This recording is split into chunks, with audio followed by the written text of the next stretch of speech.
What is up, guys? EJ Stewart here, joined once again by Kendall Stewart. We are back to give you guys our NBA draft recap. Kendall, I realized when I posted the tweet that we will be doing this live recap show, that this is essentially the last video we will be doing for the 2022 NBA draft season. Now, of course, we like to do summer league stuff, and I'm sure you'll get plenty of content from that. But at that point, the draft is over. We're now moving towards a different season. So, Kendall, a little bittersweet for me to come into today doing this video, knowing that it will be the last kind of evaluation of these players pre/during the NBA draft. Yeah. I mean, interesting draft cycle, but like you said, we're going to talk about these guys in summer league, and we'll talk about them during their rookie seasons. So, you know, obviously, they'll still be a bit of a focus for ours, but we'll also start transitioning to the conversation about 2023 and guys, like Victor Wembanyama Yep. and Scoot Henderson. So that should be fun going down the line. But yeah, it was a fun draft. A lot of twists and turns. Clearly there's some twists and turns because we did a pre-show about 15 minutes before saying, so what's Jabari Smith going to look like in Orlando? And then Exactly. we got the news that Paolo was an Orlando Magic. So it should be fun to talk about all the things that unfolded. Yeah, I mean, and like we can start right there. And shout out to everybody who, for one, has followed our entire draft content throughout this year. I want to thank you guys for watching all of our stuff and commenting and engaging in our content. You guys have been awesome. You guys are really smart. Like I just love some of the questions we got in the comment section and interacting with you guys. I want to shout out everybody that supported us. Again, I want to congratulate all the guys that got drafted. And again, if you like this kind of content, make sure you give us a subscribe. Hit that subscribe button and give us a subscription so that you guys can catch more of this NBA draft content that we love to do. We do plenty of other stuff, Marvel stuff, Star Wars stuff. This is the place to do. If you're a superhero slash sports nerd, this is the spot, New Generation Media. So I want to just shout out to everybody who's been rocking with us all year. So let's start with that. So again, we did the show talking about how it's likely going to be Jabari Smith being the number one overall pick. That turned out not to be the case. It ended up being Paolo Banchero with the number one overall pick. Again, Vegas. Never bet against Vegas. They seem to know things for anybody else. And they got the word that Paolo Banchero was going to be taken first, and that's indeed what happened. And as we were live during our pre-show, the report from Woj, right towards the end of our show, the report from Woj came. I didn't get to see it while we were talking. The report came that now Orlando is leaning towards Paolo Banchero.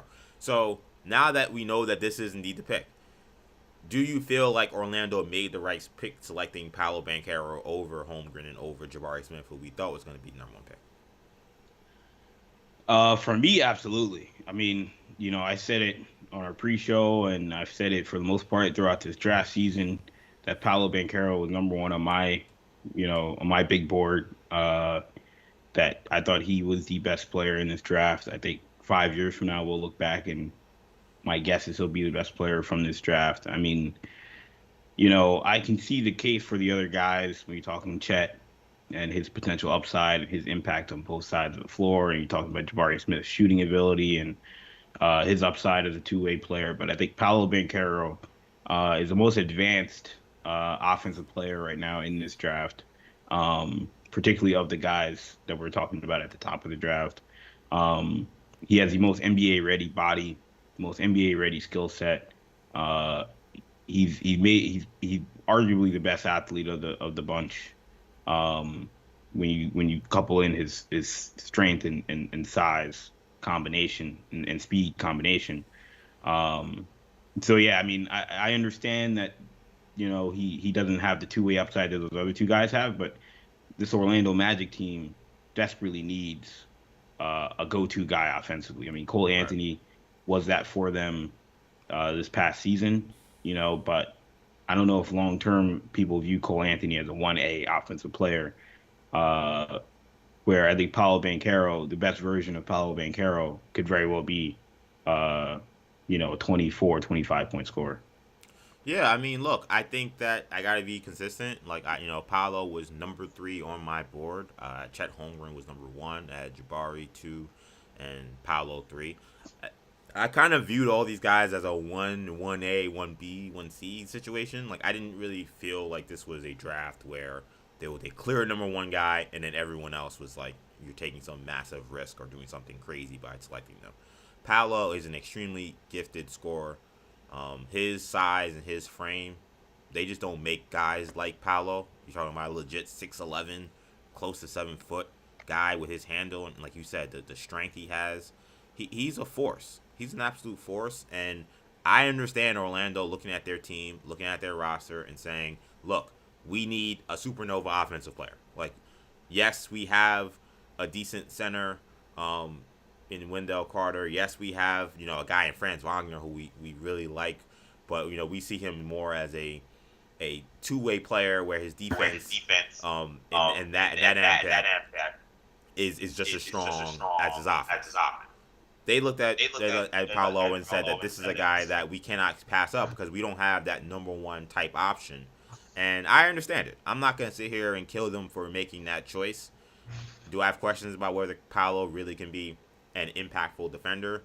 Yes, because I've seen players like Paolo come in and not really, be much of an impact defensively, and their offensive output, while being really, really strong, maybe doesn't outweigh the fact that they could have trouble defensively. Now, the fact that he continues to keep growing, I think gives Orlando a lot of hope in that regard. He came into he left high school at 6'9", and he's come into the NBA near 7 foot. So that should help his defense, you would think. Considering the kind of guys you're gonna be asking him to guard is gonna be a little different, and he is still very fleet of foot. So I understand the situation. I probably would have taken Jabari Smith because, like I said, Orlando being one of the worst three-point shooting teams in the NBA, a team that doesn't have the ability to stretch the floor, I would have looked for someone like that. But I can't hate this pick because Paolo's offensive gifts are obvious. My question is, what is he defensively? And I'm not going to be the guy who says, can he impact, can he help others or get other guys involved? We've seen Paolo make really good passes, so I'm not even going there with him. But I do wonder in terms of impact outside of offense, is there much?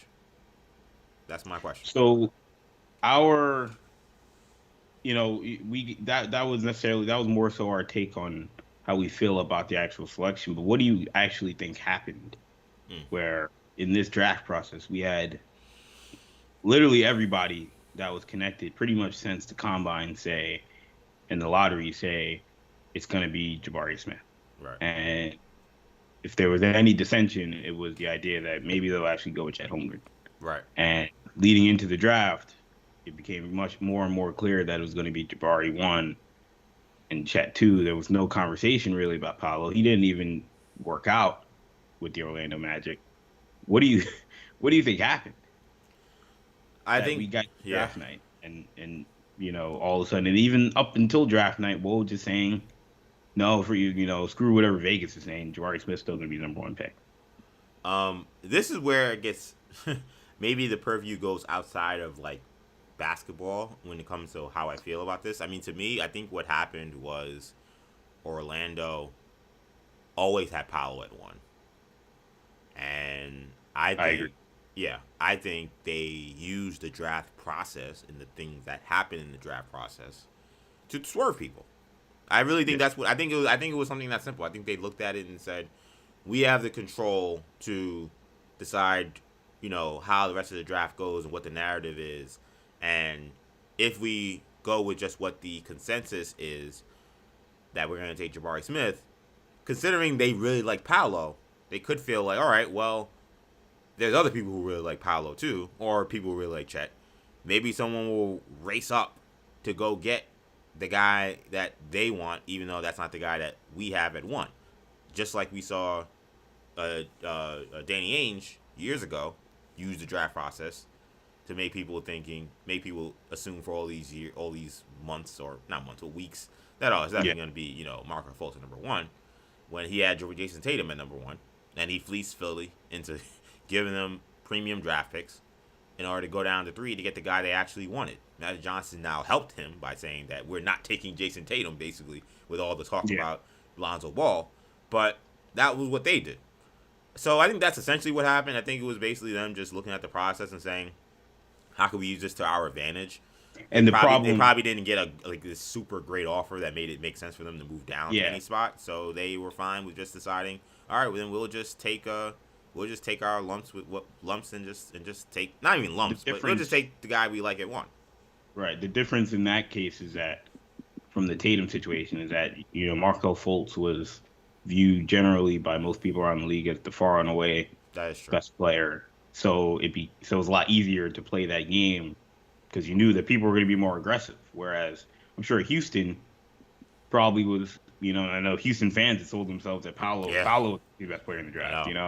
Now they're reeling because now they've got Yeah, Jabari. I love to know what's He actually got the happening. best player in the draft. Yeah, I love to know what's happening in the Houston Rockets Reddits and stuff. I know they were probably just all about, oh, Paolo, we about to fleece everybody, and then they end up with the guy that they probably been trashing for the last 3 or 4 weeks. Right. But So that's how it that goes.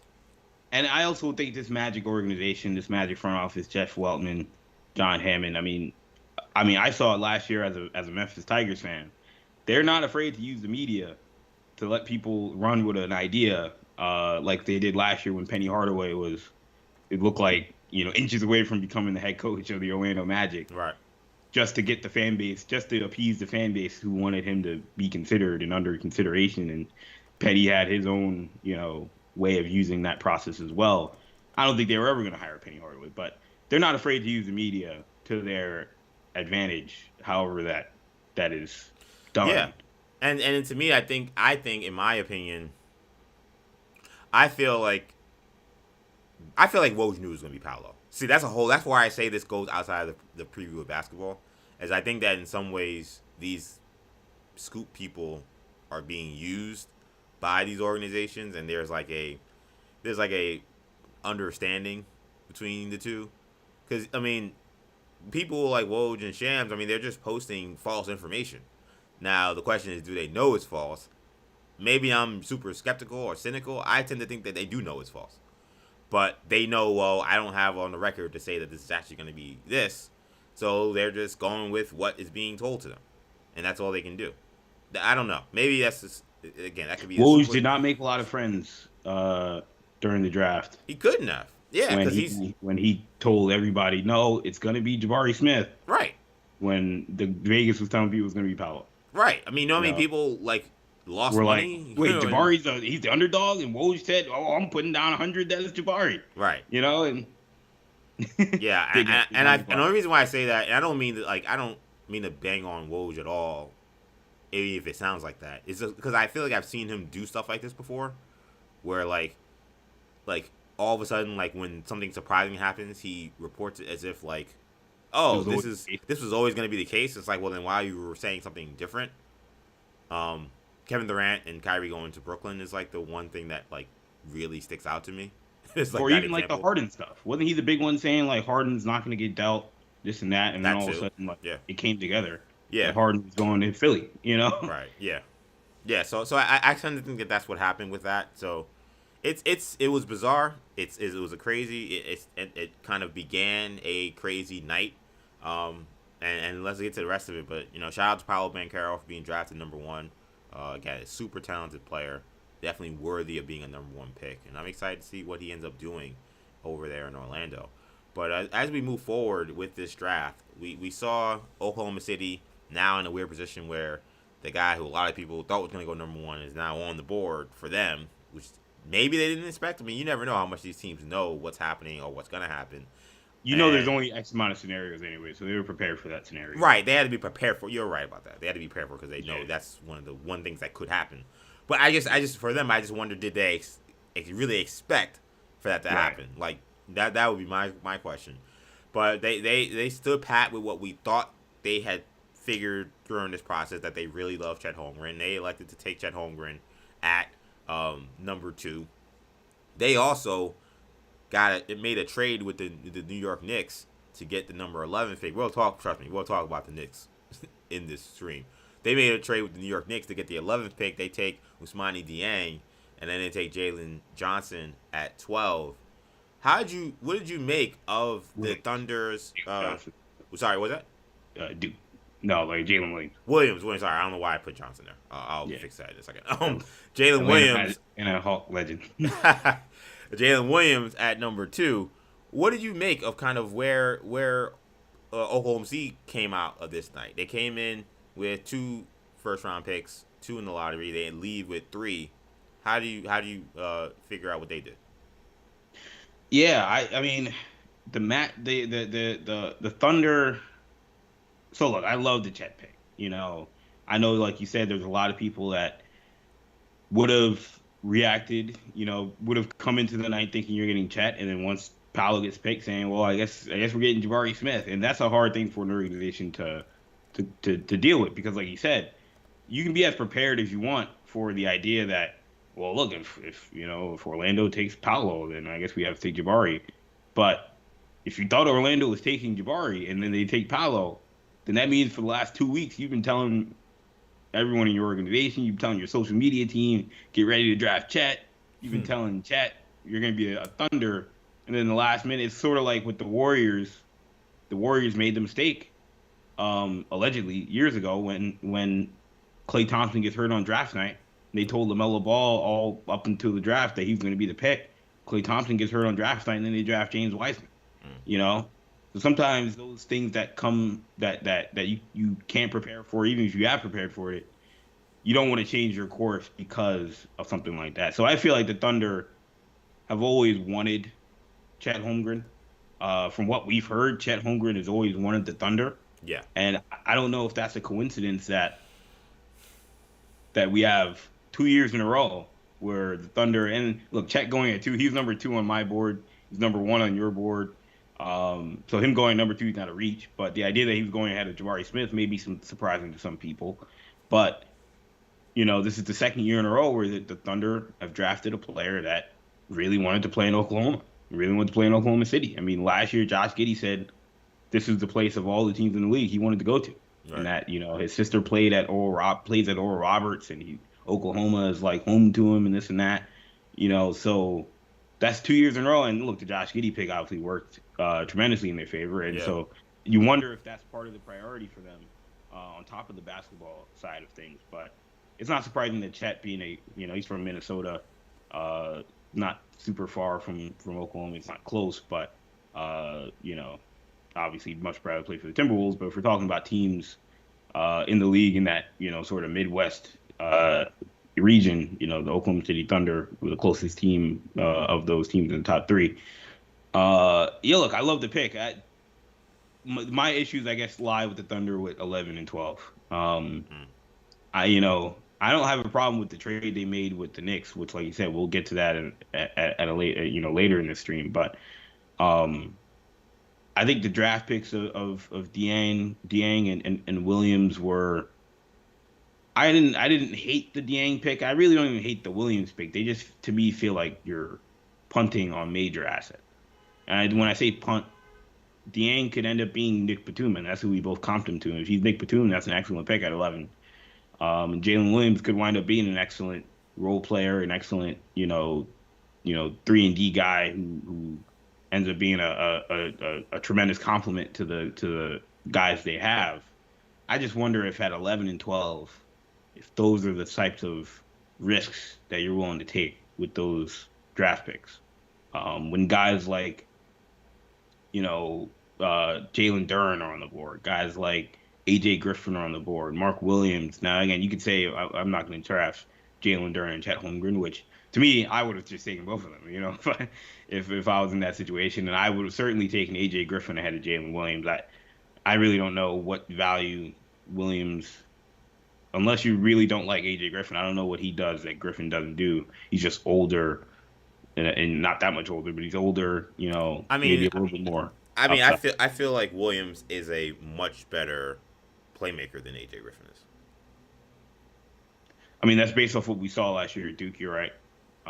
Yeah, what we saw. That's all I can go by. I know he has a reputation maybe of doing more. I'm just going by. He had a weird role at Duke last year, so right. But you're right. What from what we saw, absolutely. So I think that was probably what they would value in that conversation of Jalen versus AJ Griffin. I kind of wonder if even beyond, let's say they also would agree. Let's say you and I agree with that. I still kind of wonder if AJ Griffin's still a better fit because you already have Shai Gilgeous-Alexander You already have Josh Giddey. You already have Trey Van. Do I need another ball handler type of guy at the 3? I don't know if that's necessarily what they would have needed. You would think. Dort. Yeah, you would. Yeah, and Dort still on the team as of now. He was a guy that we heard a lot about on draft night that may be on the move. That didn't happen.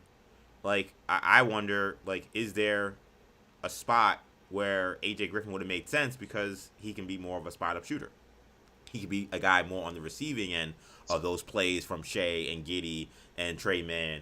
Seems like an awesome fit. Right. It's that fit to me made a lot of sense. The AJ Griffin conundrum that we saw play out on draft night, and it wasn't like the guy fell off a cliff. I mean, he was 16, I think, but lower than what we thought. I mean, look, he's top 5 on my board, so 16 is falling off. Right, it's falling off a cliff for you. He wouldn't have been top 5 on my board, but I thought he was a top 10 guy that, because of fit and weird things, I could have seen maybe going somewhere between like 8 and 13. So 16 is a little bit out of that purview for me. And look, him falling so far shot the Thunder some bail, and it shot the Knicks some bail, because you want to say, oh, you passed on AJ Griffin. Yeah, well, other so teams. Did everybody else. Yeah, and like 3 or 4 other teams, including the teams that traded into the situation, like the Pistons, didn't want him. Right. So it was not even just the 4 or 5 teams that were there that like not take him. Teams that Griffin gets drafted by Charlotte. Right. You know, at 13 or even at 15, or I mean, that's only one pick. But if he gets picked the next pick after, or like you said, gets drafted by Detroit at 13, then those questions are always going to lie. Well, he's one pick away. You passed on him, and then the next team snatched him up, and all your fans wanted this guy. Right. Yeah. So that was interesting. It's funny though. I think you're more upset. I don't want to say upset, but you're not crazy about the Williams pick. Questionable. Yeah. Yeah. You think it's questionable. I don't think it's that bad, but I thought Griffin was a better fit. I like Jalen Williams as a player. I think that he was an underrated guy. People started to love him in this draft process, and I get it when you watch his film, and then he was just outstanding at the combine. I think, to me, the Dieng pick was more of a head scratcher to me, to trade into the lottery to get Dieng. You gave up 3 protected first. Those first were heavily protected. I want to make that clear, which is what we'll get to when we talk to Knicks. But they are first, and you gave them up for Ousmane Dieng. I like Ousmane Dieng.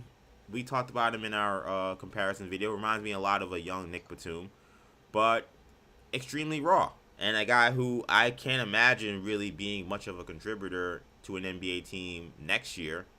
So this is a team of Thunder players where they have a bunch of guys who we're kind of like, should this guy really be playing in the league? Is this a developmental guy who, you know, like, they're forcing out there because they have to put 8 or 9 guys out there on the court. And they just added another guy like that. Now, I don't want to be like, when you're a team that's so far away, like, if you really think this guy is the 11th best player, and you really think that when you get him into your player development system, we know the Thunder have a terrific one, that this guy is going to be a dog, then I can't go crazy. But there is part of me that does look at that pick and just says, I don't know, maybe you could have done something different there. Maybe gotten another more seasoned player like a Johnny Davis or someone like that. Oh, you can't get Johnny Davis; he left. But more seasoned player, an Abaji or someone like that. They certainly could have traded up. Yeah, who you feel like, yeah, or you could have traded up to potentially like do that. Like, that was the Dieng pick was the one for me, only because they just have. I mean, him and Poku being on the same team just seems like a meme. You know, and they got Chet. I was getting Chet and Poku seems it's already right. I mean, they have 3 of them now. Like that's 3 guys like that, and it's like. So I'm gonna play a little conspiracy theory. Okay. Cool conspiracy theorist, and this is unlikely why they drafted Dieng, but you know, I'm thinking back to a couple years ago, they took our guy Théo Maledon out of France. This year they take Ousmane Dieng out of France. And I'm sure they hope next year they'll take another guy out of France named Victor.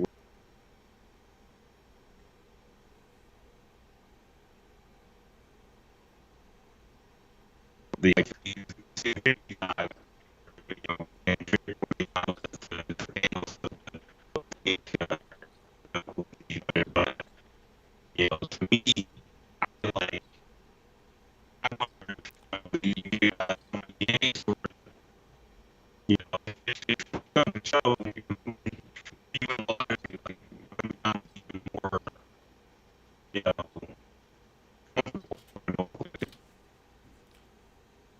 Just give me 1 second, Kendall. My headphones are being a little weird, so I'm just gonna take my headphones out and see if I can hear you better. Can you hear? I'll get yeah. I was just saying that you took Yeah, Tail yeah. I'm Maladon sorry about last that. year. My headphones were bugging just now. I'm like, yo, what is going on? Okay, I Yeah, can hear yeah. you No, as the look on your face, I was like, wow, my conspiracy theories. It must now. not.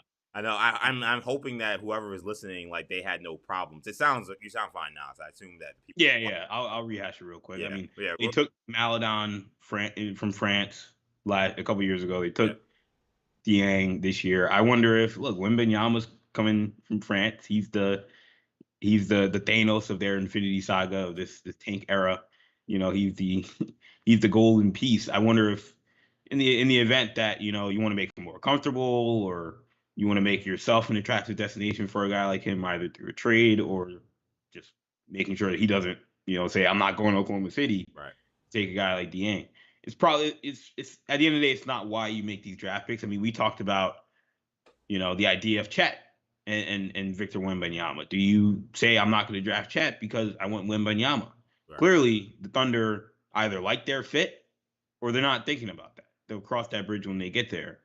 Um, I actually think that they could probably play together, but that's something that at 100% the Oklahoma City Thunder are thinking about. Is It's a that's the guy that they want. If everything goes best case scenario, he will be a Wembanyama will be an Oklahoma City Thunder next year. Yeah, I mean, that's an interesting conspiracy. I mean, my question would be a fit of Chet and Wembenyama. Now, do you say, hey, we're willing to trade Chet to get Ben Hey Wembenyama? man, Josh Rosen and Kyler, man. Yeah, I mean, we saw that, and that it wouldn't be the first time we've seen teams trade young players for the sake of drafting a guy who plays that position. So I don't know. It's an interesting question. I would tend to think that that did not come into play, the whole French connection. But it is interesting. I mean, yeah, they've drafted several French players, and Oklahoma City. I think it's interesting to see Oklahoma City kind of become this haven for Interact. young players, where Yeah. guys look at that location, look at that front office, look at that group, and say, "That's where I want to be." It's so interesting because Except Oklahoma. Jalen Williams. The look on his face was like, ah, you guys really picked me. Who? Jalen Williams. Oh yeah, well yeah, well he he might not have been so thrilled, but the word outside of him maybe is that a lot of people really want to get to Oklahoma City. They feel like it's a great place for them to develop, and We get perhaps to they're play. yeah, but yeah, that's what I was gonna say. I think the prevailing thought may be like I go there and I legit can play a lot of minutes like easily. Like the only guys that are guaranteed minutes on this team are Giddy and Shea. So Yeah. I can beat out anybody on this roster for a spot. And there are plenty of teams in the NBA, including teams in the lottery, where there are just guys that like are just gonna play and you can't do anything about it. Like it doesn't matter how good you are. Like they're gonna start this guy who's making 15, $16 million, and you're gonna have to just bide your time. Oklahoma City right now is in a position where they don't really have many veterans, if any. So it's a free for all. So I think these guys see that as an opportunity to get out there and play. And perhaps that's kind of what some of this madness, some of the method to this madness by Sam Presti has been. Is okay, I can't get free agents here, but I can get young players who want to be here, and we're gonna get a lot of high picks, so I won't have to deal with what the Kings just dealt with Jaden Ivey, a guy who says in the media, I guess getting drafted by the Kings wouldn't be the worst thing in the world. He doesn't have to deal with that because he actually is cultivating a place and cultivating a culture Because that where doesn't young players actually feel like they can really make a difference. So I kind of see maybe that being some a, of why we've seen this a lot of this movement with the times. Thunder. A lot of times, DJ, that doesn't really work. Like drafting guys who really, really don't want to be at the Yeah, spot that you're picking them to. I absolutely. mean, I think to Jaleel Okafor in Philly, he Yeah, was so sad to be drafted by the Sixers, and he played like it. Like yeah, he got to Philly, and he already wasn't a great defensive player, but he just was like, I'm definitely not playing defense. I'm definitely not rebounding. Just give me the ball, and those sorts of situations, as opposed to a guy like Tyrese Halliburton going to Sacramento and playing his heart out for the Sacramento Kings because that's where he wanted to be. yeah. you know. And obviously, we know how that ended, but. You want to draft guys, especially if you're a team like Oklahoma City, you want to draft guys that want to be there. And then obviously you think back to losing a guy like Kevin Durant, and how does that factor in when you're making those high level draft picks, drafting guys that look at Oklahoma as potentially a destination as opposed to a purgatory. Yeah, it's very fascinating to me as to why that's happening. Um, I don't know. It is something to continue to kind of explore in terms of Also, I just think these guys grew up watching Durant and Westbrook yeah, thrive in Oklahoma City, so I think that's a big factor. Like you have some of these franchises, guys grow up and they just have no history associated with it. Like guys now, you grow up in Minnesota, these guys don't even remember Kevin Garnett playing there. There's just no good history, or Sacramento especially. yeah, There's no good history. I mean, there's Boogie Cousins, but nobody was like, yeah, I was the biggest Boogie Cousins fan when I was 8. So right. like there's, but for when you're talking about the best players in the league played there for a majority of their careers, and that's where they made their mark. Guys be like, I could do that. That should be fun. I think when it comes to this draft, Kendall, and when we talk about who's making mistakes and teams that we may look back and people or at least will circle them now and say, hey, maybe what they did this week was not the smartest. I think the Sacramento Kings are going to be the team that people are going to look at. They decided not to take any trade at 4, though there were teams that were interested in trading up for 4 for Jaden Ivey. They decided themselves not to take Jaden Ivey, which I understand given who's on their roster, but they decided to just keep the pick and draft Keegan Murray, forward out of Iowa here, and we talked about it on the draft. Like this was kind of what we were hearing. I really like the fit offensively because I really like the concept of Murray and Sabonis together. Like I think that is like really something potentially special. My continued concern for the Kings is who do they guard defensively? I don't know. Do you feel that same concern? How do you feel about them deciding to just keep this pick and take Murray? I mean, look, I like Keegan Murray as a player. He wouldn't have been in my top 5, but offensively, he's if I thought Paolo was the most advanced offensive player at the top of the draft, I think Keegan Murray is probably number 2. In terms of his scoring ability, the guy's an offensive dynamo. So I don't. People are jumping on this pick, and it's easy to jump on this pick when you're the Sacramento Kings. I think teams made dumber. I think teams had worse drafts than the Sacramento Kings did. I can say that for sure.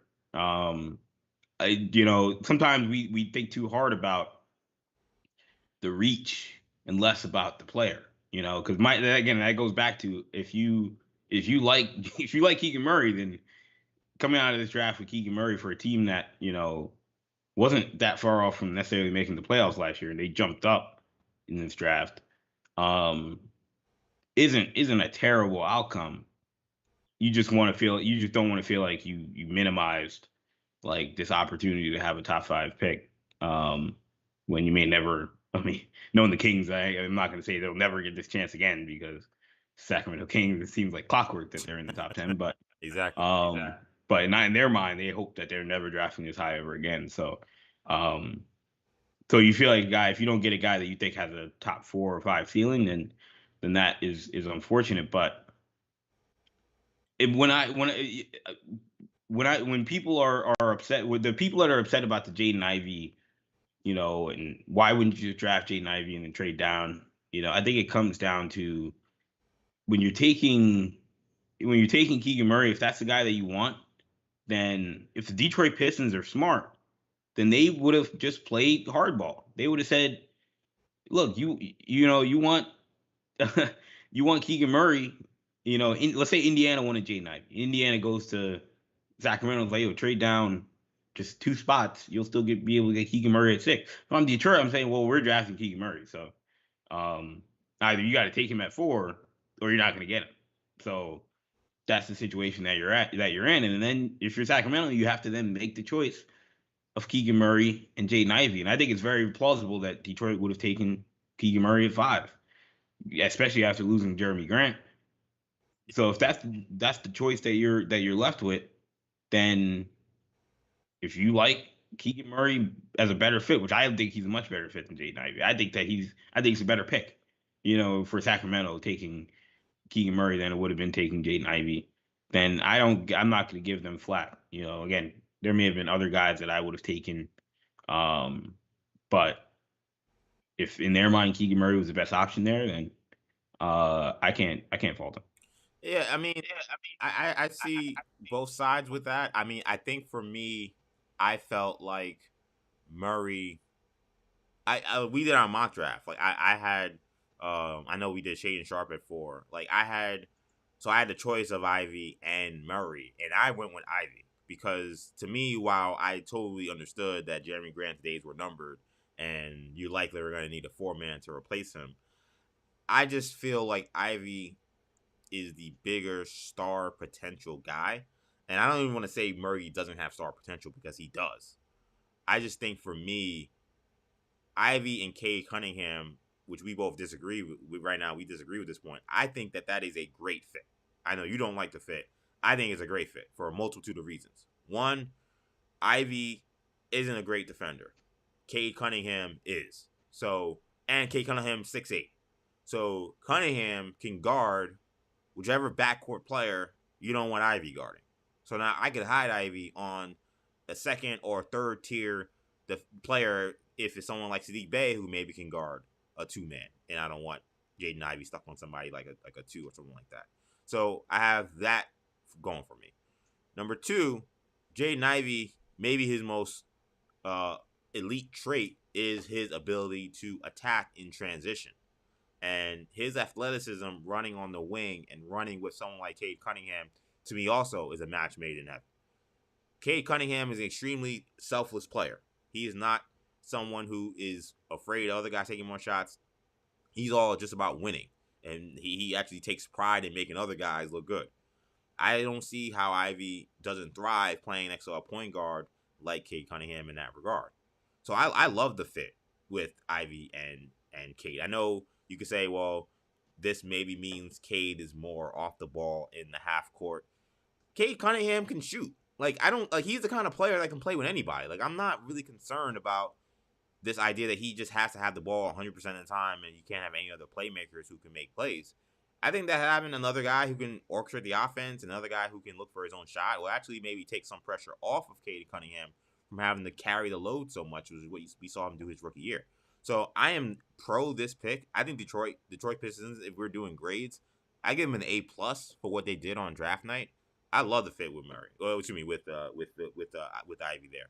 So I think that for them, there really wasn't once they kind of saw how things were going. I just think that they kind of realized we don't have to go up to 4 to get the guy we want. I think they wanted Ivy over Murray, which is why they ended up just staying where they were. Once they realized that the Kings weren't a factor in taking Ivy. Yeah, I mean, look, I love their drafts as well, and I don't love the Ivy fit. At that spot, I probably would have leaned Matherin. Maybe it depends on how you feel about Sharp. You know, I don't fault any team for just being like, I'm not drafting him this high. So if you didn't love Shady Sharp, I'm not gonna kill you on that. I would have liked the Benedict Mathurin fit better because of his shooting ability, spacing the floor out for Cade, but they may feel like you said, well, one, Cade's a good shooter, so if Ivy's got the ball in his hands, then Cade is spacing the floor for Ivy, which is an interesting concept. And I also feel like Ivy's jump shot has the potential to get better. Yeah, we saw stride from freshman year, the second year that was really good. Yeah, very encouraging. So, and I think the other guy in that picture that you showed, Nick Legend, former Nick Legend, Jalen Duren. Nick Great, Jalen Duren. I think Jalen Duren was next. He was a Nick for like 15 seconds. 15 seconds. He was headed to New York, but yeah, no, I thought Jalen Duren was an excellent pick. I mean, obviously, I'm a biased, Memphis Tigers fan, as I mentioned earlier, and I thought he was a guy that I would have had as a top 6 or 7 player in this draft. Um, I understand why he fell, but I mean, I mentioned it to you earlier in the season, EJ. One of the guys he reminded me a lot of was Ben Wallace. Right. And Did that a lot. Be- yeah, Ben Wallace was a Detroit Pistons legend. Ben Wallace still reps and works with the Detroit Pistons. He represented them at the draft last year. I mean, he's the perfect kind of guy to sort of get his hands on Jalen Duren and say, play like if you play with your hair on fire, man, you could be one of the best big men in the NBA. Yeah. With the guys they already got, Beef Stew in the front court, Sadiq Bey, Cade Cunningham, now Jaden Ivey and Jalen Duren. I mean, one of the best young cores in the NBA right now is the Detroit Pistons, and it's so exciting because we talked about it for we talked about it 2 years ago when I thought the Pistons were going to get the number one pick during the LaMelo thing during the LaMelo draft because I was like Yeah. they need something exciting. It's exciting, man. Basketball in Detroit has just been dormant Right. for 10 years, and now that we're I think we're at that point where we could say basketball in Detroit is going to be Oh exciting yeah. maybe as soon as next season. Yeah, I think that to me, like the Detroit Piston basketball is back. Detroit, you can stand up now. Detroit basketball is back because, like we said, that was a just dormant franchise. Like just nothing was going on. They had no young players to be excited about. They had like cap space, but like they couldn't get anybody that was a franchise changer to go there. They were getting guys. Like it wasn't like guys weren't signing in Detroit. Like they got Jeremy Grant, they got Plumlee, like they got guys, but they just got nobody that could change life. And it just seemed like Detroit was just kind of in this abyss. And you win the lottery, you get Cade Cunningham, a guy who definitely projects as a potential franchise changing player.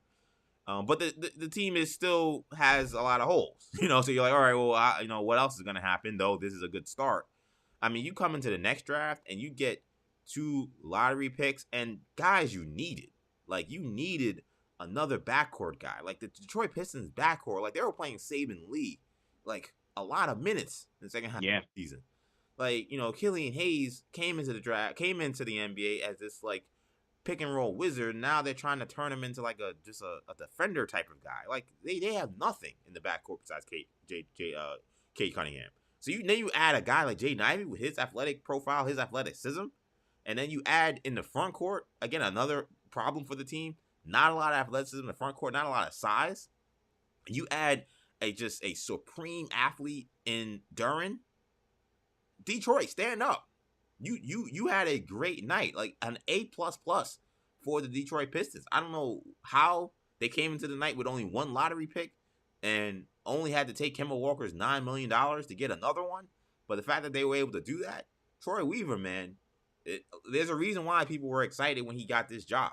And we're starting to see some good things. Where did he come? The return for from Jeremy Grant. OKC. Yeah, and the return for Jeremy Grant wasn't this massive haul, but it's what they used to get Jalen Duren. Right. Exactly. so I think you guys feel good right now about where the Detroit Pistons are. We talk about the Detroit Pistons this way because the New York Knicks were the team that dealt Jalen Duren to the Detroit Pistons in a 3-team trade with the Charlotte Hornets and the 13th pick. Knicks draft. So they come into the night with the 11th pick in the draft. They leave the night with 3 protected first-round picks. They dump Kemba Walker, and they gained the 13th pick, but traded it in that trade. They also lost, I think, 4 second-round picks to end the night. So I've seen a lot of different, and as you guys saw, if you watched our pre-show and if you watch a lot of our content, you guys know I'm the Knick fan on this podcast, on this YouTube channel. So the first night was just pure anger and chaos. A lot of confusion from people not knowing what was going on. It was a terrible watching experience, I think, for Knicks fans because you couldn't even watch the draft. to figure out what was going on. Like you had to be glued to Twitter, which I don't like to do. I don't like being spoiled by the picks. I like to just see them come as they come in. So I don't like to be spoiled, but yet I had no choice because I had to figure out what the Knicks were actually getting in return in these trades. All we got when they first made the trade for traded Dieng was they're getting multiple first round picks, which anybody who knows anything about basketball is like that's the most vague thing you can say. Is it 2? Is it 5? Is it 4? What are the protections? What years are they? Are they even the Thunder's picks? Like they're, and we know the Thunder have like a zillion, so we knew there's a great chance it wasn't gonna be Thunder's picks. So there were so many questions that just even the first trade, and we got none. And then you come into the second trade where Woj is saying that Jalen Duren's going to the Pistons, and then Shams is saying that Jalen Duren's going to the Knicks, and it's the Hornets who are on the clock. So, I mean, that then added a whole nother situation where we're like, what is going on? And then you combine that with this talk that the Knicks still wanted Jaden Ivey, and that there was a chance that if they could make any kind of deal, it would be them somehow drafting Duren and sending him to Detroit so that they could get Ivey. So there was a lot of confusion, and then once people figured out what happened, there was anger. People weren't happy with the Knicks not drafting a player at all. People weren't happy with the returns of those lottery picks. One of those picks, not lottery picks, they were lottery protected picks. The first round picks that they got in those trades. One of those picks was moved in the trade with Charlotte. They got back actually a better pick than the one they had. They had a Denver pick that was lottery protected, and then they got back a Milwaukee pick in 2025 that is top 5 protected. So a little more chance that you'll get it if somehow the Bucks fall off a cliff or anything like that. But so I saw the anger, and then what was interesting was the day after, I think you kind of saw like it was kind of like The Empire Strikes Back or Return of the Jedi, depending on where you see things. Because then the next day, there were a lot of Knicks fans who were saying that people were overreacting, that what happened on draft night wasn't actually that bad. They got more picks. They got to dump Kemba Walker. So why are y'all crying? That's what I saw too. So there are definitely two sides of this coin, and I want to make that clear because too often there are caricatures of Knicks fans that just are this doom and gloom, and people just always think that everybody's pessimistic and everybody thinks the sky's falling. Usually that's not the case. So I want to make that clear right now. Where I stood on it was I thought this was a bad night for Leon Rose and a bad night for the New York Knicks because my issue does not really stand with trading 11. I wouldn't have done it. It's not how I would have moved. I think you could have taken a player, but whatever. There's a reason why not taking a player isn't the craziest thing in the world because the Knicks have a bunch of young players that they can't get on the court now. So if you're saying we don't have a guy here that we think can get on the court for us immediately and we're trying to win and we want to give more time to these other young guys we got, then maybe you say, I don't really know what we do with this lottery pick. Fine. If you come to that conclusion, I understand it. My bigger issue, Kendall, was what they did with the 13th situation. Because you get the 3 protecteds from the Thunder. You go to 13 and you decide, oh, we learned that the Detroit Pistons really want Jalen Duren. We have the draft capital to get Jalen Duren.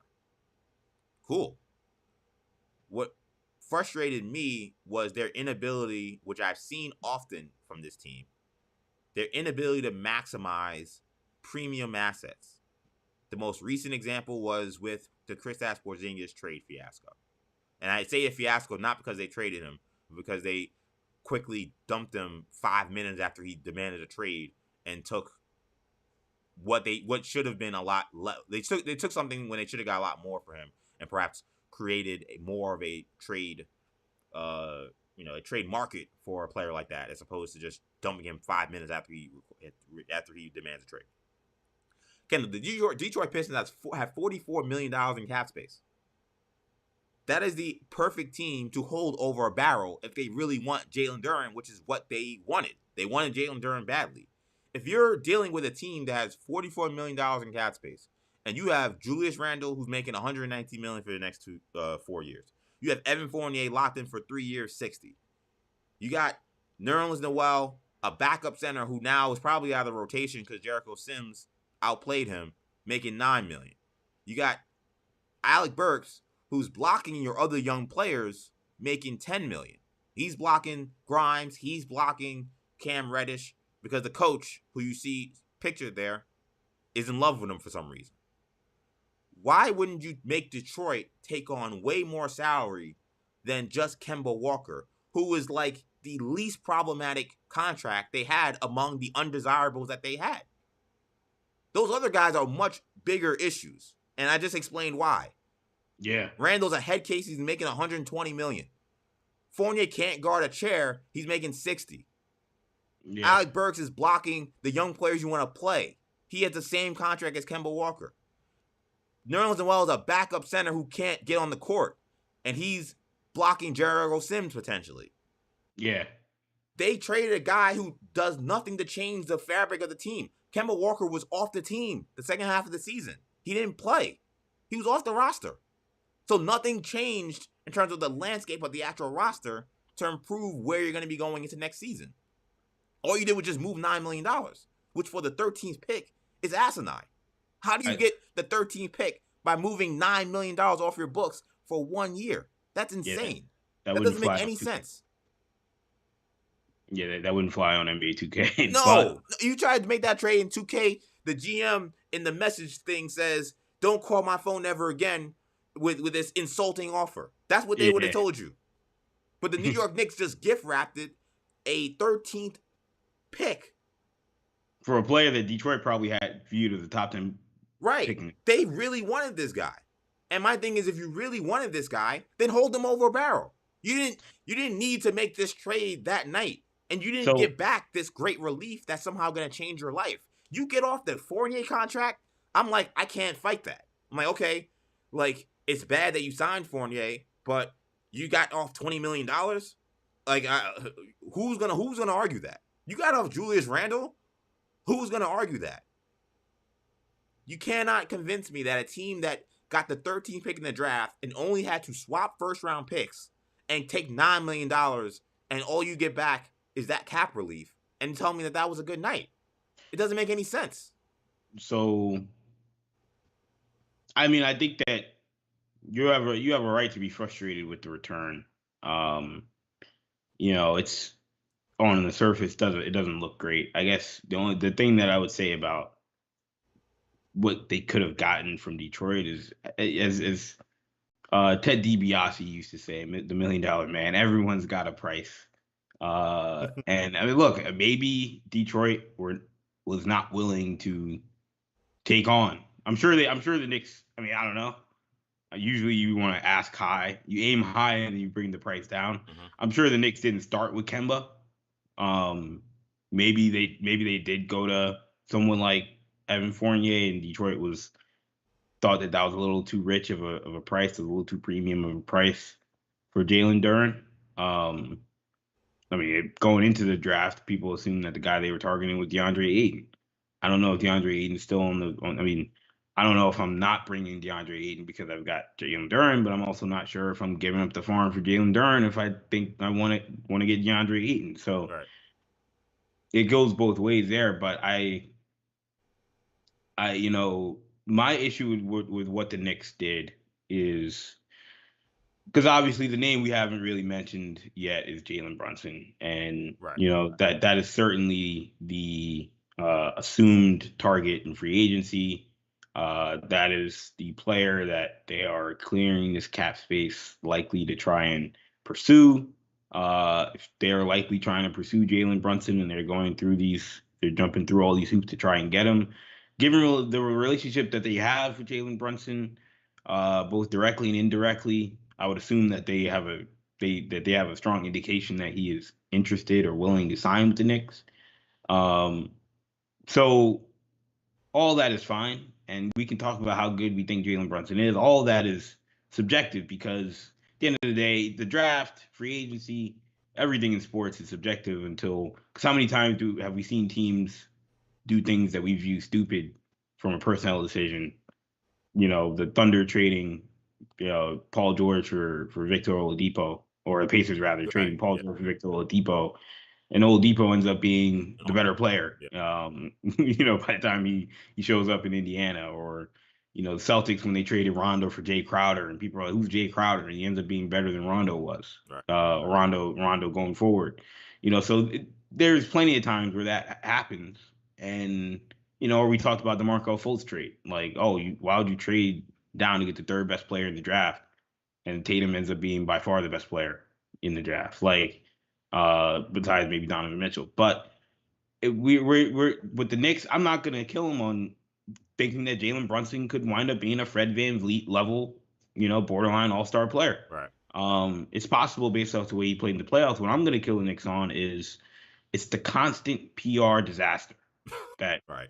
happens to always follow this team, regardless of regime. This predates Leon Rose, obviously. This Yeah, goes all the way back to Isaiah Thomas and Larry Brown and Phil Jackson and Kurt Rambis and all these names, Mike D'Antoni, all these names that we can go to and point to and say that the Knicks are always in constant disaster.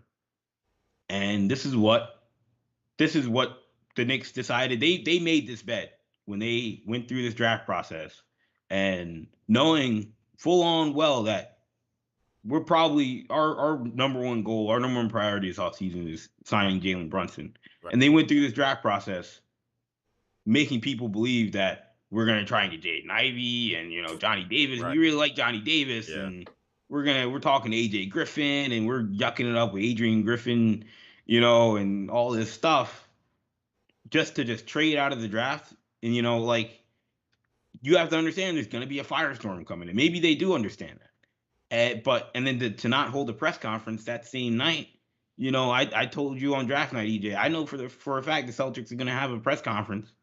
We have a second round pick in the 50s. Brad Stevens is gonna have a press conference talking about whoever we draft. right. And later that night at 1 a.m. when no one's up, Brad Stevens is up there talking about J.D. Davison, who ended up drafting at 53. Not because anybody Yeah, cared, but because it's the courteous thing to do to let people in on your thought process for the moves that you make on draft night. Leon Rose, I guess, got the memo that maybe I should let people know what I'm doing. So he puts out a weird statement referencing we got financial flexibility. So it was a total win last night. Again, this is just a PR disaster that the Knicks continuously create for yeah, themselves that could have been avoided by, again, maybe just having a press conference, or maybe I mean, again, I understand you have to make certain moves at certain times to optimize whatever your return is, or just for whatever basketball strategy you need to put forward. But when the Celtics traded their draft pick last year, when they moved Kemba Walker, and it was the 16th pick in the draft for Al Horford, they did it 2 weeks before the draft. So as a Celtics fan, I wasn't worried on draft night. Who are we gonna take? Are we gonna try and get this guy, that guy, watching weeks of film, right. to then all of a sudden be disappointed that all these guys, I wasted my time following all these guys for nothing. So that's what Knicks fans just went through. We were talking themselves into Johnny Davis. They were talking themselves into Jalen Duren. They were talking themselves into Jaden Ivey. And then to end up with nothing and seeing all these guys go to all these different places, and all the Knicks have to show for it is a couple of protected first round picks and the idea that they'll probably get Jalen Brunson. It's a punch in the gut. So I can't fault the Knicks from a basketball standpoint in saying we don't think any of these guys are that good. We don't think that any of them are worth this draft pick. We think we'd be better off using this pick to dump salary. We think that they're worth the $9 million that we dumped from Kemba Walker. We think that we think that we think that low of the players available at that spot that we don't want to make this pick. I can't fault them because Knicks have done a pretty good job in terms of basketball That's evaluation, true. and so I'm not even going to fault them for that. But when, what I'm going to fault them on is they could absolutely control the PR part of it, and they didn't care. They don't care. No, They've never. they never do. Yeah, And that's what happens when you put your fans through all of these issues. I mean, the Celtics, as a Celtics fan, I can attest, and I think other plenty of other fan bases around the league, the Miami Heat, just the teams that normally are pretty stable, they don't put their fans through through these disasters constantly. Right. Yeah. I mean, to me, I said, and I don't use these words lightly. I hate when people say, "Oh, I'm embarrassed." Like I can never be embarrassed by a sports franchise I root for. That's always how I feel. So that's usually my disposition. But Thursday night was embarrassing. It was embarrassing because like I don't know what my team is actually doing. When I learned what they're doing, the process for how they did it didn't really add up, and now I have to talk about it. Now I have to talk. Now I have to talk about it, and now I gotta sit there and deal with this, and it's not cool. And I'm not like again. I am anybody knows me. I am not that dude who's like I'm a Knicks fan and I'm gonna pray at the draft that things like that's corny behavior. That's never me. You always gonna get 100% real from me, and generally I'm not this like weird pessimist or this weird crisis actor that some of these losers that claim to be Knicks fans do on national platforms, on their own individual platforms. That's never been me. But that was bad. That was bad. I don't really think there's much of a shining light to this. And there's a couple of reasons on this before we move on. One, the player you're clearing cap space for, I just don't see as this franchise changing guy in Jalen Brunson. Is he good? Yes. Is he a big upgrade at point guard? Yes.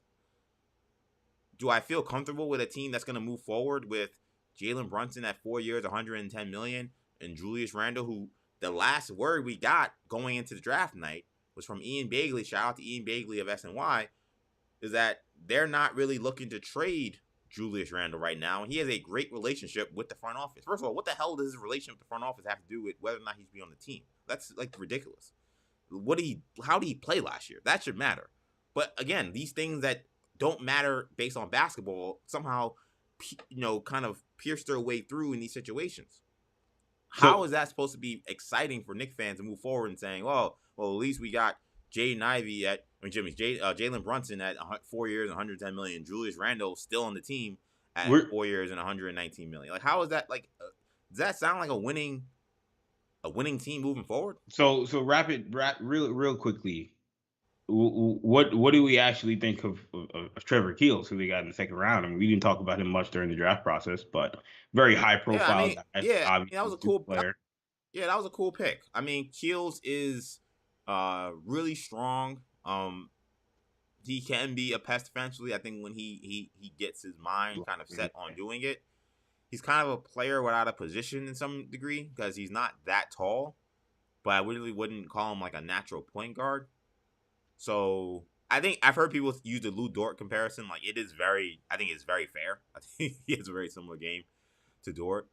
I like Keels. I thought he was more of a second round talent. I didn't love him maybe as much as some other people. I didn't think he was the 40th guy. I would have had him a little higher than where he went. So I'm cool with it. Like I said, I think if you're gonna get any kind of player, it was probably gonna be either like a point guard or a wing that you could develop. Because I know they have a glut of wings, but they gotta get rid of some of these guys. They decided to take a guy in the second round for that and not have the money and stuff that's tied to a first round pick with that, which is why, because that was confusing for me. I kept seeing the number saying they're saving, X amount of money. I'm like, how are they doing that with only getting rid of Kemba at $9 million? But you got to remember that the cap hold and the money that's attached to signing a first round pick is on your cap, so that's just completely off the books. So that's where you get that 16 million added in cap space that we keep seeing. So I like Keels. He's cool. I mean, he's not someone that he's not one of them second round picks like last year when they got Jericho Sims, when I was like actually doing cartwheels in my apartment, because I loved Jericho Sims. I talked about it on this YouTube channel, and I felt like he was going to look. I think picker wherever he went, and he was when he got time. Yeah, Keels is good. I like Keels. We'll see if he can stick.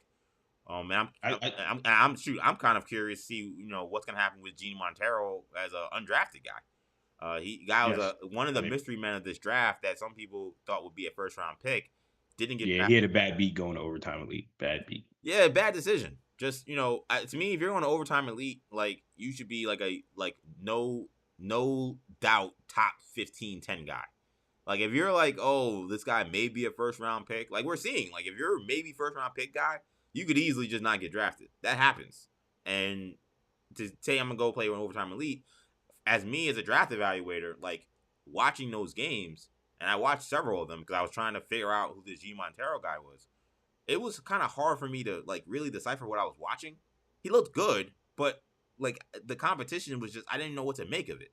It's such a Yeah, new league, and that made it very difficult. So, right.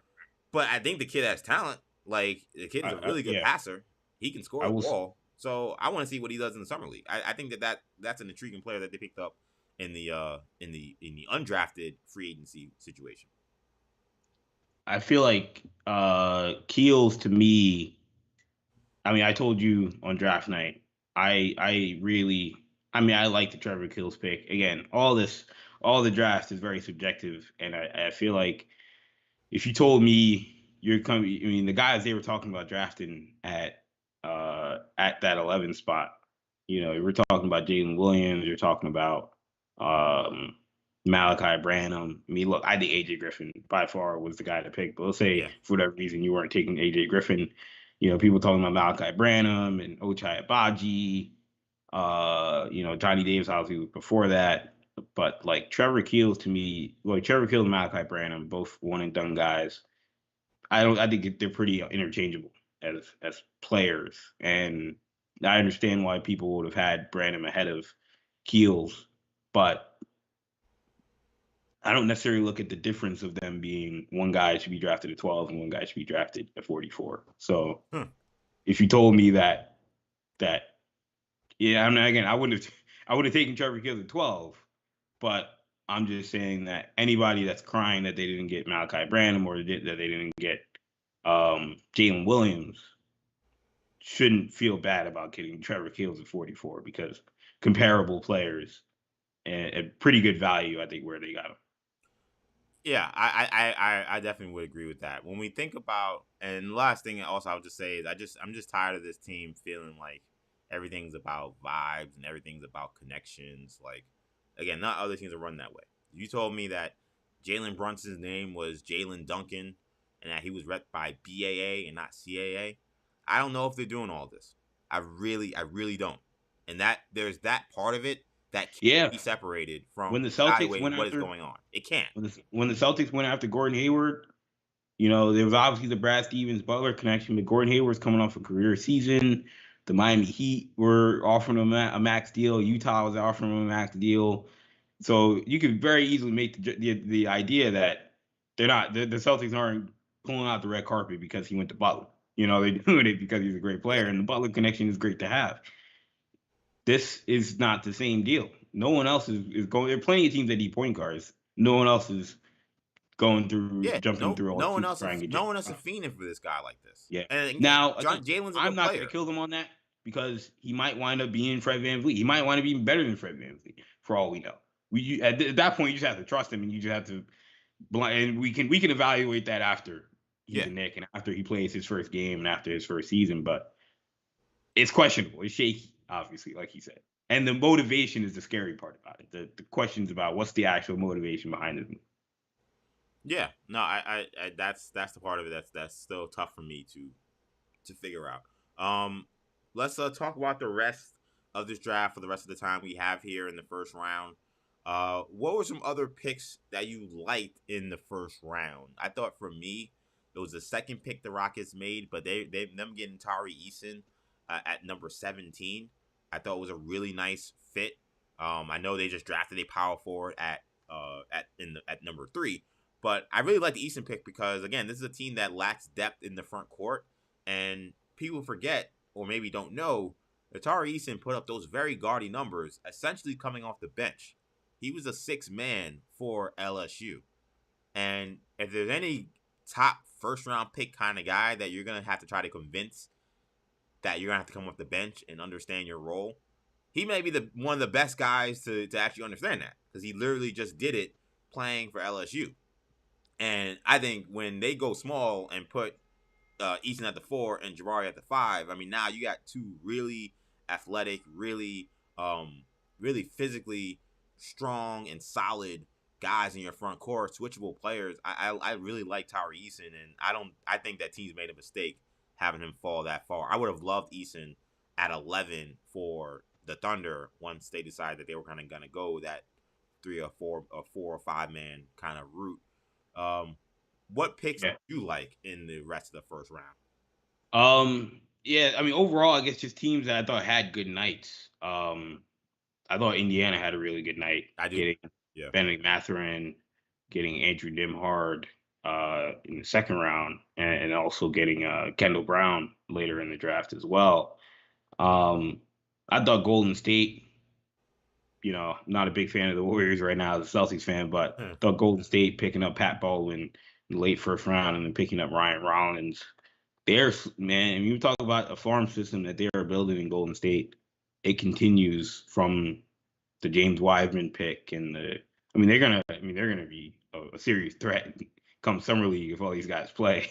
Kuminga and Moody Oh and yeah, and so now they might be the first team in NBA history to maybe win the NBA championship and then win the summer league championship. yes, they're threatening that with the roster that they have Yeah. coming up in their young farm system. But I thought they had a really good night. I thought I loved I haven't even talked about I love AJ Griffin, so obviously him going to Atlanta is great. But Oh, I loved yeah, I know you're super excited about that as a Knicks fan. just sick, just sick. Um, When I saw yeah, AJ Griffin go to Atlanta. yeah, I mean just more shooting to surround around Trey Young, but I love the Jaden Hardy pick going to Dallas. Mm. As a guy that if you're the Mavericks, you want to take a big swing. He is the best version of Jaden Hardy. We don't know how good he is. Clearly, the league isn't as high on him as high school evaluators were. That goes without saying. Um, but regardless, you want to talk about the best version of Jaden Hardy is the perfect sort of player to play next to Luka Doncic. I mean, the comps coming out of high school were Ray Allen, they were Bradley Beal, and that's the perfect kind of, again, perfect kind of complementary piece next to Luka Doncic. So, and they can certainly swing for the fences, and I think it's a good culture for him to be around. I think Jason Kidd, could wind up being a good coach for him in his early career. And I also love the Christian Brown pick going to Denver. I think he's a guy that's going to play for them. Maybe not right off the bat, but will eventually as they crack the rotation. And I think, his ability as a guy who can fill the lanes in transition and a cutter in the half court is going to be very effective in that system. Yeah, the Brown fit was just like, man, that was a great fit for the Denver Nuggets, as you said. Like, he is an excellent cutter. He's excellent in transition, and imagining him on the receiving end of passes from Nikola Jokic, that seemed like a really solid pick to get, later in the first round. I do want to shout out to Justin the Appa, who actually asked us a question here. What do y'all think about Benedict Mathurin? Um, well, Kendall just said that he really likes Benedict Mathurin.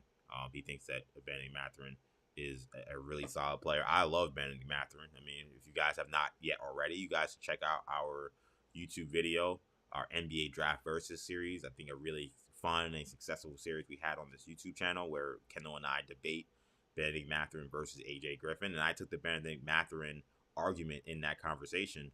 Benedict Mathurin, I love the fit with him in the Indiana Pacers. I mean, they got a guy who I just was banging the table about last year in Chris Duarte, and I think the returns on him were pretty good last year.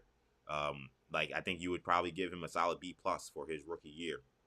And he looks like a guy that's going to be a fixture on the wing for the Pacers for a long time.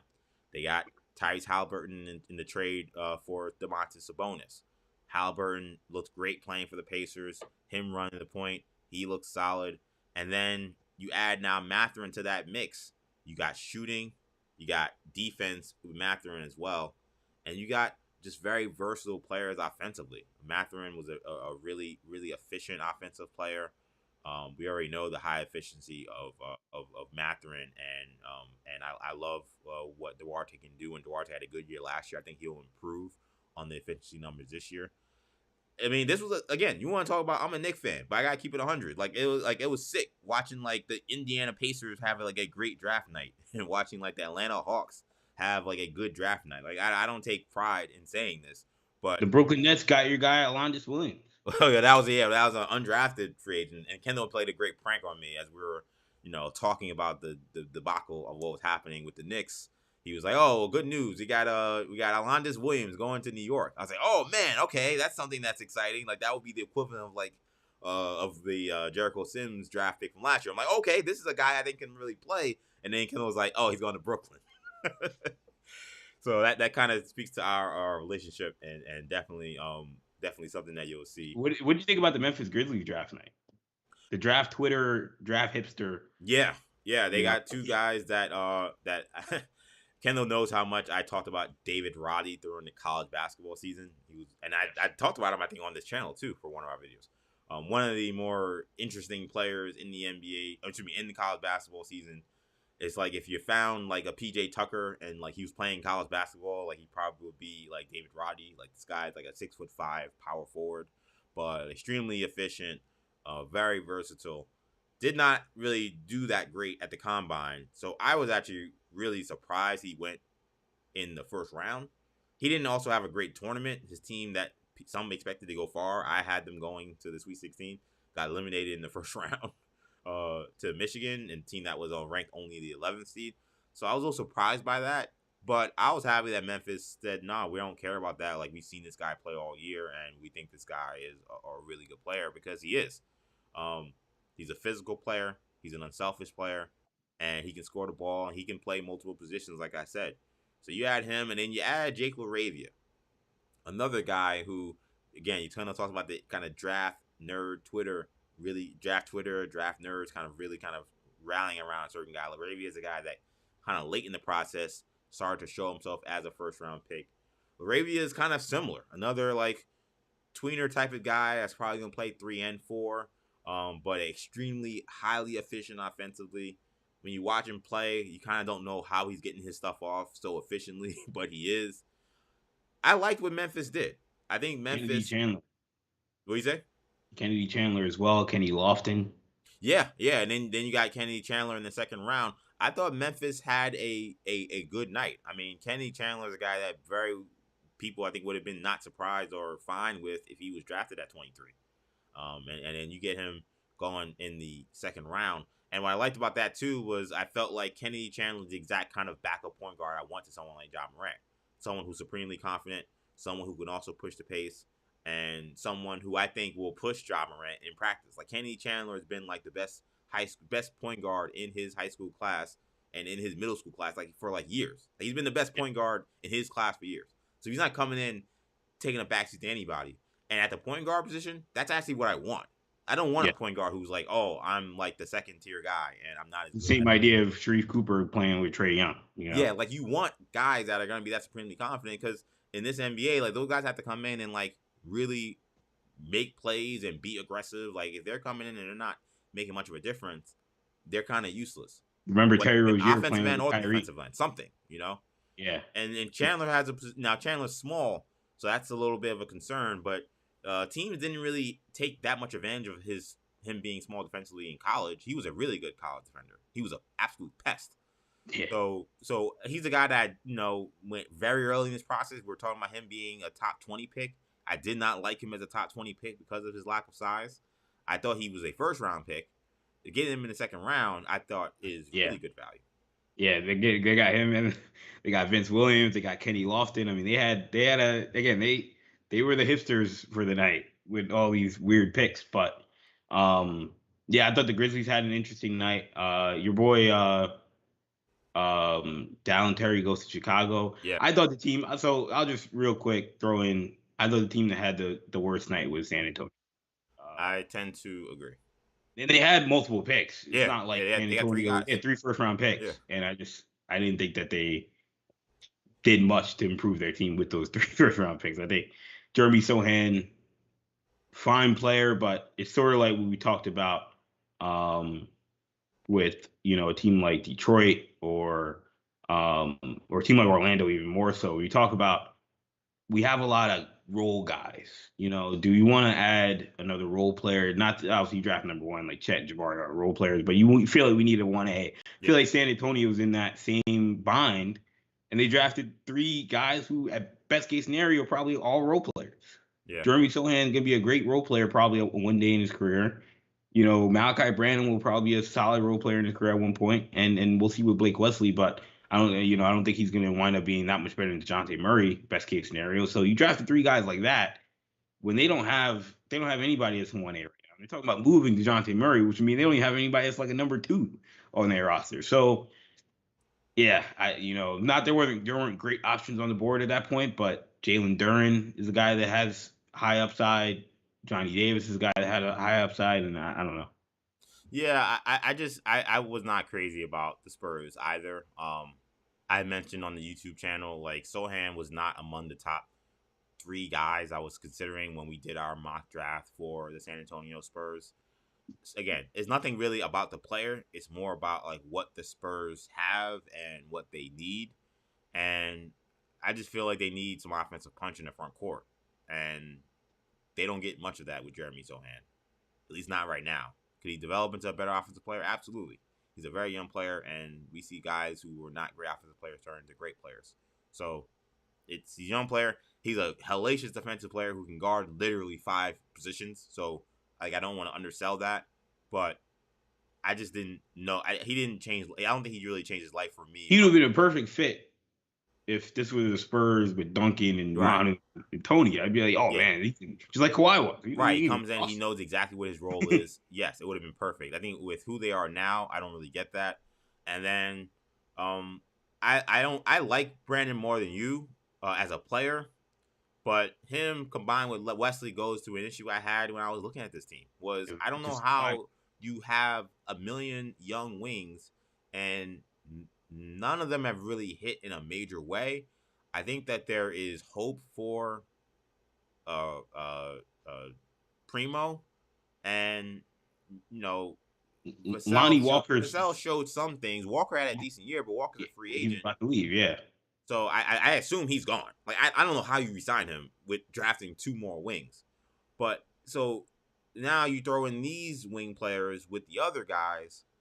And by the way, your starting power forward, Keldon Johnson, I really think should probably be playing more 3. yeah, he's a wing. Right. So I don't know what adding these guys does. I also wasn't the biggest Blake Wesley fan watching him at Notre Dame this year. I think he's a very I like that he played system basketball. Like he's gonna be very comfortable, I think, playing in the Spurs system because Notre Dame runs a very strong motion offense system. So that's not gonna be an issue for him. But I think some of the offensive creative potential that he does have, I think, is not as far along as people think. He can be very turnover prone. I think his handle can get a little tighter. And I think he's got to overall be a little more stronger with the ball. Um, Nice player, but I don't know if I would have. I don't know if I would have drafted him in the first round, to be honest. And then I definitely would not have drafted him if I drafted Malachi Branham. Like that doesn't make any sense to me. Like you already Yeah, got Branham. Like why wouldn't you go after? It's just tough, I guess, because this was not a great draft for like true centers, which is actually what the Spurs need. They still don't have a true center coming out of this draft, but like Walker Kessler went a couple picks before them, and at 20 they took Branham over Kessler. I wouldn't have done that, but okay, that's what they did. And then Kessler goes, so now you don't really have a big that you can say is a clear first round guy. I maybe would have looked at Christian Coloco at 25 for them. Christian Coloco can shoot and he could protect the rim.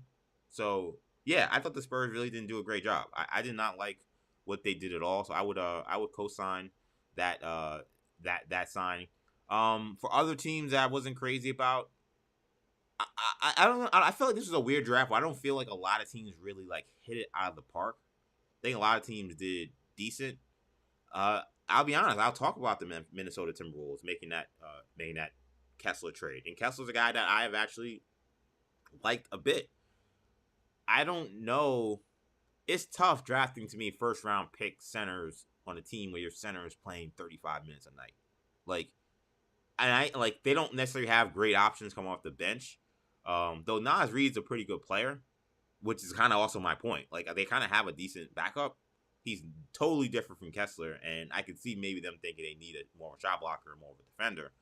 But Yeah, I like that pick you liked personally. it, yeah.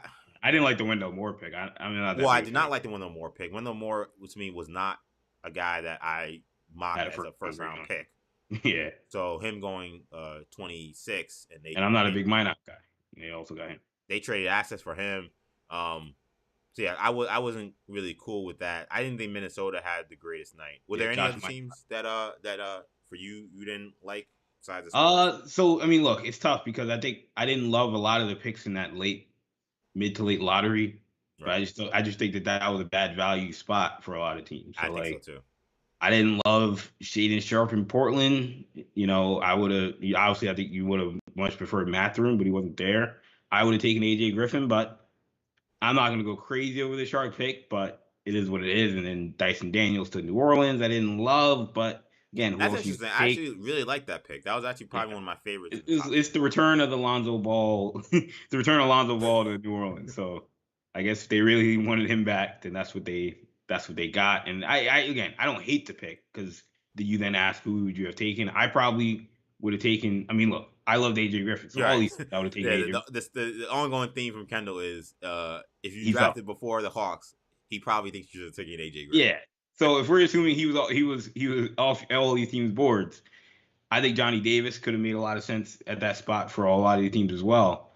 But yeah, again, I already said I didn't like the Sohan pick. I did like the Johnny Davis pick for Washington, although I don't view him as a point guard. So I think that could be a red flag if that's what these teams are viewing him The as. Johnny So Davis pick to me felt like we need this guy in case we don't keep Beal. And also, if we keep Beal, we need someone in the backcourt that can help him. So he's going to fit one way or another. to me, and that's the thing, man, with this Washington regime, the last like 4 or 5 picks, I've loved them all as players. They just all felt random. Like they all felt like, well, we're at 9, or we're at 10, or we're at 11, or we're at 14. So let's just take the best guy available. Like Denny didn't make that much sense for the team they Yeah. had. Rui didn't make that much sense for the team they had. Corey Kispert didn't make that much sense for the team they had. And now Johnny Davis doesn't make that much sense for the team they had, but best player available, they had to take all of them. And they all kind of don't make sense together. But Right.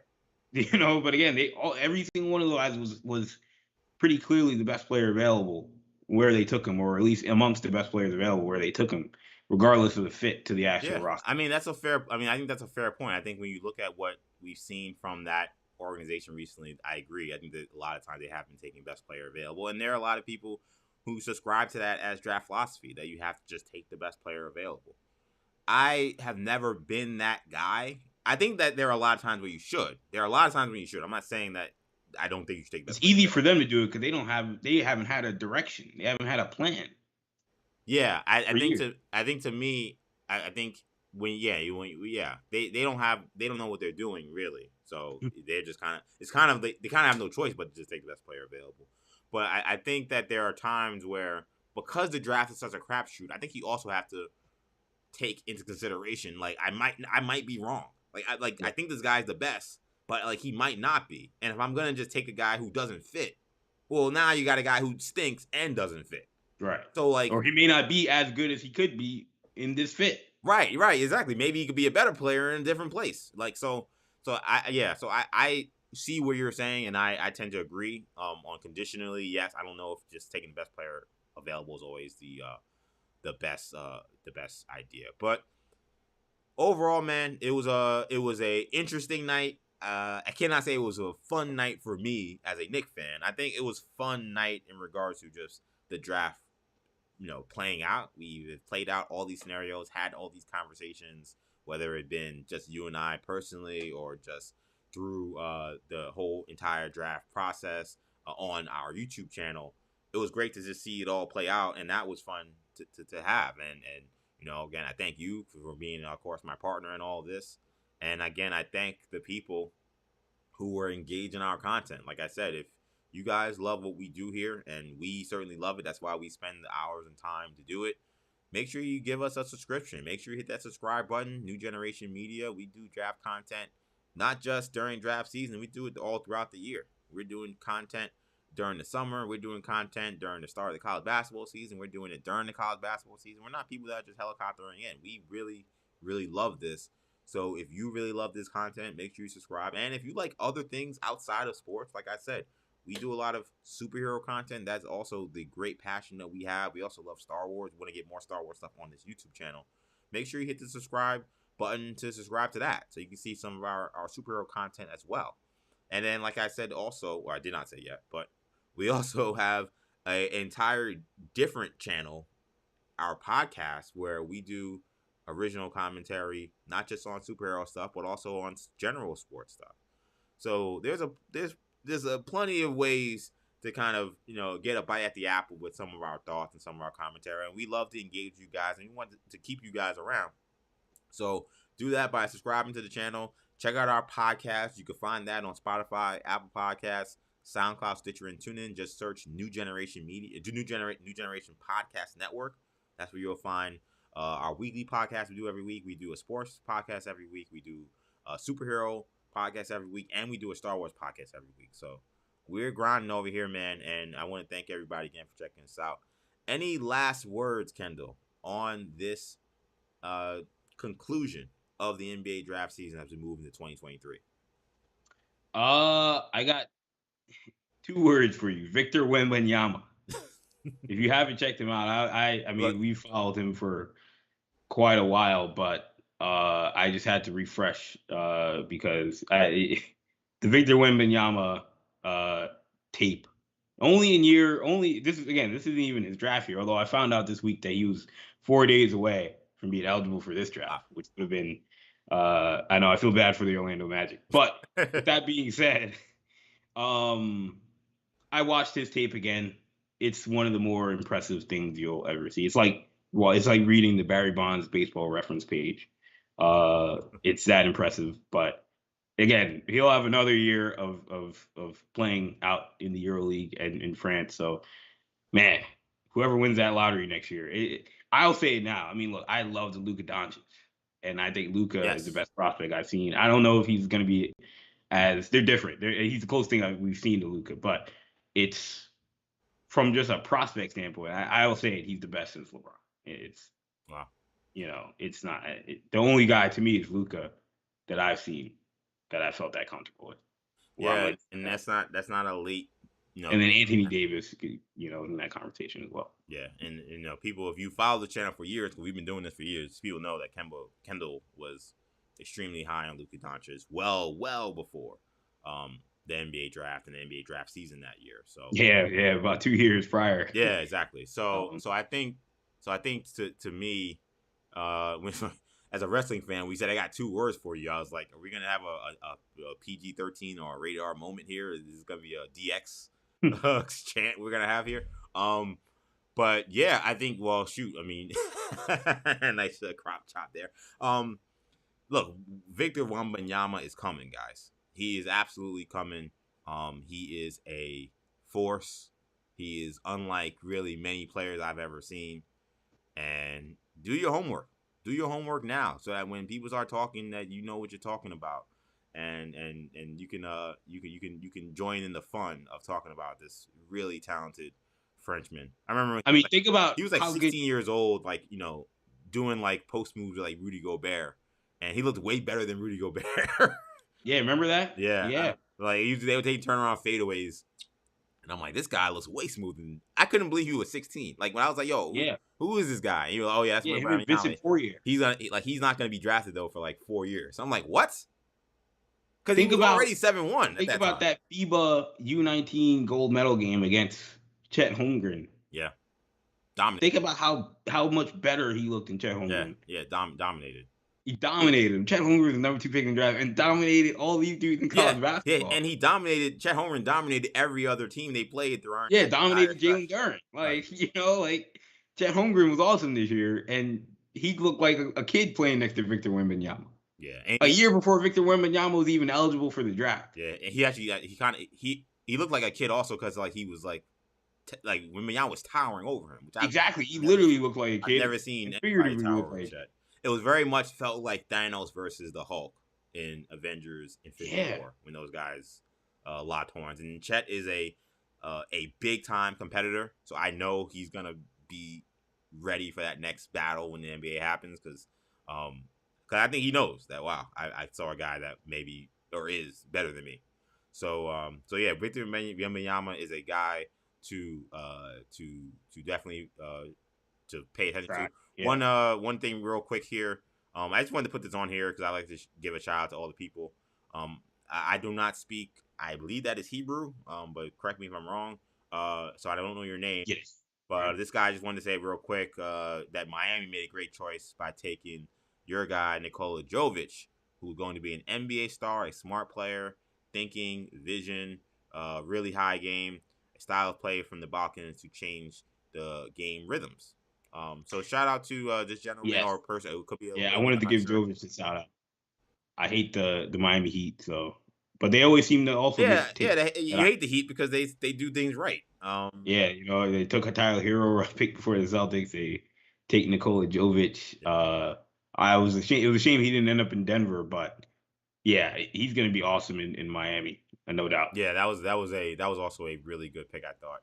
And it's gonna be interesting to see. The Heat don't normally take European players in the first round, so I'm curious how this is gonna go, because the Heat have a culture, as everybody knows, that is not quite like really many other teams. It's like a boot Yeah, camp kind of culture. yeah. I think it may I'm go also, way. I think it may go way I'm better also than you wondering. may think on the fly, on the surface, because people forget like the European basketball culture is also kind of like boot camp. I'm also hoping Marquise Morris doesn't bully him just because he sees the name Nikola Jovic. Yeah, that he has like a little dyslexia and that he doesn't like. Yeah, he's just like, I think he oh sees look, Jokic on the back. Like he like maybe Marquise Morris thinks that Jovic is one of those guys, those brothers that was tweeting at yeah, I him know. during the season. He's Yeah, like, oh, this is my chance for payback. yeah, Yeah. like, he got a lot smaller. I know, right? Yeah, Jesus. Those guys look like they could be in the WWE. Jokic's brothers, but yeah, that's gonna do it for us, man. I want to shout out to everybody again. Thank you guys for checking us out again. Make sure you subscribe to the channel. Make sure you check out our podcast again, New Generation Podcast Network on Apple Podcasts, Spotify, SoundCloud, Stitcher, and TuneIn. And make sure you stay locked here. We'll have plenty of content coming to you guys, but that's gonna do it for now. For Kendall, I'm EJ. Take it easy, guys. Peace.